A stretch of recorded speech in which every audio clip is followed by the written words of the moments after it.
அனைவருக்கும் வணக்கம். தாவேகா தலைவர் விஜய் இந்த பஸ்ஸில் போகிறார் பாருங்க, எம வாகனத்தில் எல்லா இடங்களுக்கும் போய் அந்த பஸ்ஸுக்கு மேலே நின்று பேசுகிறாப்புல. நீங்கள் எல்லாரும் நோட் பண்ணியிருப்பீங்க.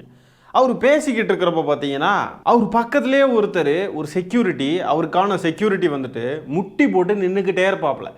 விஜய் பேசி முடிக்கிற வரைக்கும் அப்படியே மண்டிக்கிட்டு தான் நிற்பாப்புல. இது ஒரு இடத்துக்கு ரெண்டு இடத்துக்கு மட்டும் நடக்கிற விஷயம் கிடையாது. போகிற எல்லா இடத்துலையும் இது நடந்துக்கிட்டே இருக்குது. காமனாக நடக்குதுங்க. விஜய் அவர்கள் பேசுவார், பஸ்ஸுக்கு மேலே ஏறி பக்கத்தில் இவர் மண்டிட்டு நிற்பாப்புல. முதல்ல எதுக்கு விஜய் ஒரு மேடை அமைக்காமல் பஸ்ஸுக்கு மேலே ஏறி நின்று பேசுகிறாப்புல அப்படின்றது புரிய மாட்டேங்குது. அப்படியே ஏறி பேசுகிறப்போ எதுக்காக ஒரு செக்யூரிட்டி இப்படி முட்டி போட்டு நின்றுக்கிட்டே இருக்கணுன்றதும் புரிய மாட்டேங்குது. இதுக்கு பேர் தான் நார்சிசம். இதுதான் நார்சிஸ்டிக் பிஹேவியர். பஸ்ஸுக்குள்ள உட்காந்துருந்து லைட் ஆஃப் பண்ணி ஆன் பண்ணி விளையாடுறது, அதை இப்படி ரசிக்கிறது, உட்காந்துருந்து பஸ்ஸுக்கு மேலே நின்று பேசுகிறப்போ பக்கத்தில் ஒரு தடவை முட்டி போட்டு நிற்க வைக்கிறது, கேட்டால் செக்யூரிட்டின்றது. விஜய் பேசுறது 5 நிமிஷமோ 10 நிமிஷமோ 15 நிமிஷமோ 30 நிமிஷமோ வாட் எவர், பேசுகிற நேரம் பூரா அந்த ஆள் முட்டி போட்டு நின்றுக்கிட்டு இருக்காப்புல. இதை பார்க்கறதுக்கு விஜய் பேச பேச பக்கத்தில் நின்று ஒருத்தர் ஜபம் பண்ணுற மாதிரி இருக்கு. என்னையா ஒருத்தர் ஜபம் பண்ணிக்கிட்டு இருக்காரு பக்கத்தில் நின்று.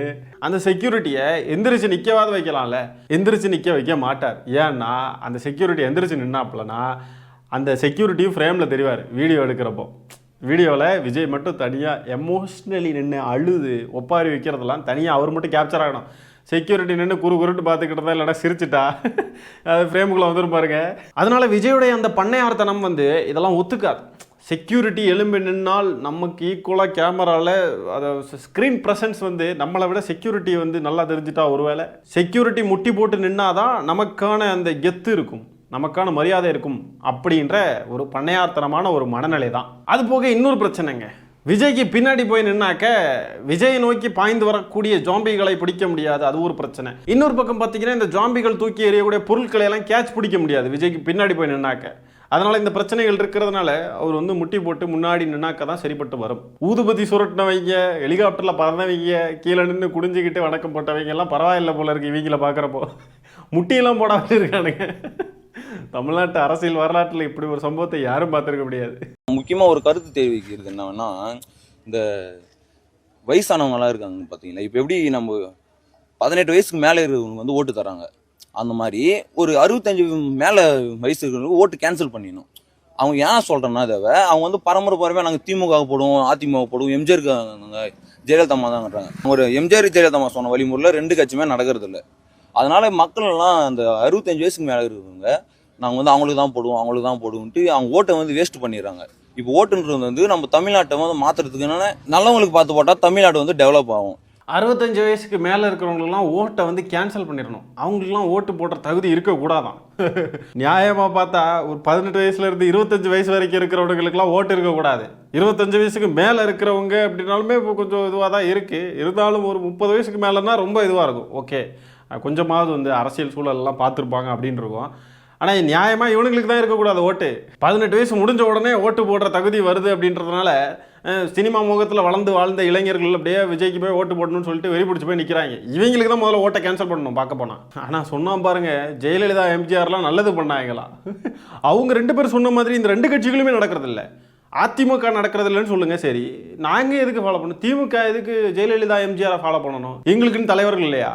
அண்ணா தந்தை பெரியாரெலாம் ஃபாலோ பண்ணுறதுக்கு பார்ப்போமா, ஜெயலலிதா எம்ஜிஆரை ஃபாலோ பண்ணணும்? 2 கட்சிகள்னு சொல்லிட்டு எதுக்கு 2 கட்சியை சேர்த்து சொல்கிற நீ? இப்படியெல்லாம் எதுக்கு சுற்றி வளர்ச்சி பேசணும்? பேசாமல் சொல்லிடுங்க டேரெக்டாக, விஜய் ரசிகர்களை தவிர வேற யாருக்குமே ஓட்டு உரிமை இருக்கக்கூடாது இந்த நாட்டில் அப்படின்னு சொல்லிடுங்க. தோல்வி பயம் வந்துருச்சு. பயத்தில் கண்டபடி வளரிட்டு இருக்கானுங்க. 65 வயசுக்கு மேலே இருக்கிறவங்களுக்குலாம் ஓட்டு இருக்கக்கூடாது. அவங்களுக்கு தாண்டா ஓட்டு இருக்கணும். அனுபவம் இருக்கிறவங்களுக்கு வாக்குரிமை இருக்கக்கூடாதான். பல வருடம் அரசியலை பார்த்தவங்க, தமிழ்நாட்டுடைய அரசியல் சூழல் தெரிஞ்சவங்க, இவங்களுக்குலாம் வாக்குரிமை இருக்கக்கூடாது. அனுபவமே இல்லாத தற்குறிகளுக்கு மட்டும் வாக்குரிமை இருக்கணுமா? 18 வயசு ஆன உடனே இருக்கிறவங்களுக்குலாம் தான் வாக்குரிமை இருக்கணும். 65 வயசான அனுபவசாலிகளுக்கு வாக்குரிமை இருக்கக்கூடாது. அனுபவமே இல்லாத ஒரு தற்குறி தமிழ்நாட்டை ஆளணுமா? அனுபவமே இல்லாத தற்குறிகள் வாக்களிக்கணுமா? அனுபவம் இருக்கிற தலைவர்கள் ஆளக்கூடாதான்? அனுபவம் இருக்கக்கூடியவங்க வாக்களிக்க கூடாதான்? என்னடா நீங்கள் தலைகீழாக இருக்கீங்க?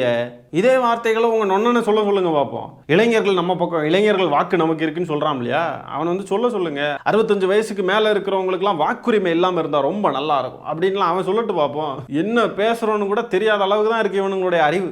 மடக்கு ஊதி பாய்ஸ் எங்கே கொண்டு நிப்பாட்டியிருக்காரு விஜய்ன்ற நபர். ஒரு குறிப்பிட்ட வயசுக்கு மேலே இருக்கிறவங்களுக்கு வாக்குரிமை இருக்கக்கூடாதுன்னு பேசுகிற அளவுக்கு நிற்கிறானுங்க இவனுங்க, தற்குறி பயலுங்க. விஜய்க்கு இன்னும் 10-15 வருஷத்தில் 65 வயசு தாண்டிடும்.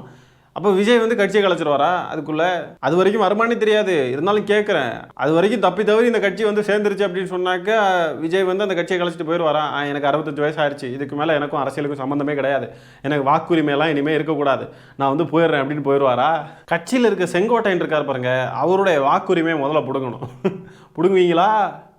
நல்லா பிடுங்குவீங்க நீங்கள். அதாவது இவனுங்க எப்படி ஆசைப்படுறானுங்கன்னா 65 வயசுக்கு மேலே இருக்கிறவங்களுக்குலாம் வந்து வாக்குரிமையை பிடிங்கிட்டு ஸ்கூல் பசங்களுக்குலாம் வாக்குரிமை கொடுக்கணும். ஸ்கூல் பசங்க தான் கரெக்டாக வந்து டிசைட் பண்ணுவாங்க. ஆகவே குஞ்சாமணியை படித்து உலக ஒடுக்கு போக தெரியாதவர்களுக்கு வாக்குரிமை கொடுத்தா தான் வந்து தமிழ்நாடு உருப்படும். தமிழ்நாடு வந்து வேறு லெவலாக இருக்கும். கோமாளி கூட்டம் இவனுங்களுடைய அரசியல் அறிவும் மண்ணாங்க கட்டி. தலைவன் கேட்டான், என்டிஏ கூட்டணிக்கு தமிழ்நாட்டுக்கு என்ன இதுன்னு சொல்லிட்டு அதை நீங்கள் பேசுறீங்கன்னு கேட்டான். அப்படிப்பட்ட மடக்கு ஊதி தலைவன், மடக்கு ஊதி கட்சி, மண்ணா கட்டி கட்சி. என் பேர் ஐயப்பா, என் ஊர் கொதலமடுகு, சித்தூர் டிஸ்ட்ரிக்ட், பங்காரப்பாளையம் மண்டலம். குடகமுழுகளா? அப்படி ஒரு ஊரை கேள்விப்பட்டதே இல்லையே. சித்தூர் ஆந்திராவா? ஓ, ஆந்திரா சட்டமே நல்லா இல்லை. தளபதி சட்டம் வந்து ஆந்திராவில் இருந்தாக்கா நாங்கள் ஓட்டு போடுவோம். இப்போ ஆந்திராவிலேருந்து தமிழ்நாடு ஓட்டு இருந்தாக்கா நாங்கள் கன்ஃபார்மாக போடுவோம். பாருங்களேன், இந்த மாதிரி பேசுகிறவங்களுக்கு தான் வாக்குரிமை இருக்கணும். ஆந்திராவில் சட்டசபை சரியில்லை, தமிழ்நாட்டில் விஜய் நிற்கிறாரு, நாங்கள் ஓட்டு போடுவோம். ஆனால் பைத்தியக்காரங்களா, இவனுங்களுக்கு தான் ஓட்டுரிமை இருக்கணுமா, பெரியவங்களுக்குலாம் இருக்கக்கூடாதா? அட கோமாளி கூட்டமே. ஆந்திராவில் விஜய் வந்தால் மட்டும் நாங்கள் கன்ஃபார்மாக நிற்போம். தமிழ்நாட்டில் நிற்கிற மாதிரி ஆந்திராவில் நிற்க வைப்போம். டிவிக்கே தமிழ்நாடு தான், தமிழ்நாடு மட்டும் தான். தமிழ்நாட்டிலிருந்து விஜய் ஆந்திராவுக்கு வந்தாக்கா நாங்கள் ஆந்திராவில் தான் போடுவோம் விஜய்க்கு. ரொம்ப இருக்கு. ஆந்திரா அவங்க வேஸ்ட் ப்ரோ, அவங்க வேஸ்ட், அவங்க சுத்த வேஸ்ட். அவங்களை பத்தி அடக்க முடியாது, அவங்க வேஸ்ட். ஆந்திராவில் நிற்கும் விஜய், நிற்கும். ஆந்திராவுக்கு வந்தா ஆந்திராவில் நிற்கும். இந்த பையன் என்ன பேசுறாருன்னு புரிய மாட்டேங்குதுங்க. ஆந்திராவில் விஜய் நிற்கணும்னு சொல்கிறாரா, இல்லைன்னா இங்கே நிற்கிறதுனால எனக்கு ஓட்டு இல்லைனாலும் நான் வந்து தமிழ்நாட்டில் ஓட்டு போடுவேன்னு சொல்கிறாரா? என்ன பேசுகிறானுங்களோ ஒன்றுமே புரியவில்லை.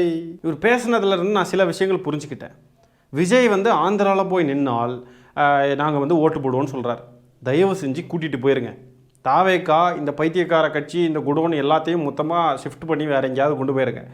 கொண்டு போயிட்டீங்கன்னா எங்களுக்கு ரொம்ப நிம்மதியாக இருக்கும். இந்த பைத்தியங்களெல்லாம் பார்த்து எங்களுக்கு பைத்தியம் பிடிச்சிருச்சு. இவனுங்களை ஷிஃப்ட் பண்ணி எங்கேயாவது கொண்டு போயிட்டீங்கன்னா ரொம்ப அருமையாக இருக்கும் தம்பி. தயவு செஞ்சு கூப்பிட்டு போயிருங்க தம்பி.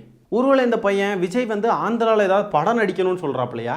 ஏன்னா இவனுங்களாம் ஓட்டு போடுறதை பற்றி பேசுகிறானுங்களா இல்லை வேறு எதையாவது பற்றி பேசுகிறானுங்களான்னு நமக்கு எப்படி தெரியும்? ஒருவேளை படம் நடிக்கணும் அப்படின்னு சொல்லி ரிக்வஸ்ட் வைக்கிறானோ? ஒருவேளை இருக்குமோ? நம்ம தான் தப்பாக புரிஞ்சுக்கிட்டு இருக்கோமோ? அங்கே வந்திருக்கிறவனுங்களையெல்லாம் பாருங்களேன், ஒருத்தனுக்கும் ஓட்டு கிடையாது. பெங்களூர்லேருந்து வந்திருக்கேன்றாங்க, சின்ன பசங்க 10ஆம் கிளாஸ் படிக்கிறேன்றாங்க, ஆந்திராவிலேருந்து வந்திருக்கேன்றானுங்க.